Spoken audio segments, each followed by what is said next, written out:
এর জন্য দায়ী রাজীব কুমার, মনোজ বার্মাদের মতো 5-8টা আইপিএস অফিসারগুলো, টেন্টেড, করাপ্টেড।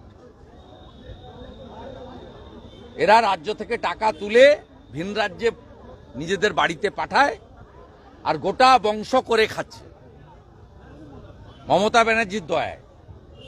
আর এই রাজ্যে এগুলো করার কারণ হচ্ছে সুরজিৎ কর পুরকায়স্থ থেকে বীরেন্দ্র থেকে শুরু করে একজনও ডিজি যারা রিটায়ার করেছেন গত 10 বছরে, কেউ রিটায়ার করেনি। সবাই ওএসডি এবং এক্সটেনশন নিয়ে 2.5-3 লক্ষ টাকা করে পাচ্ছেন, সরকারি গাড়ি পাচ্ছেন, পিএ পাচ্ছেন, সরকারি বাংলো পাচ্ছেন।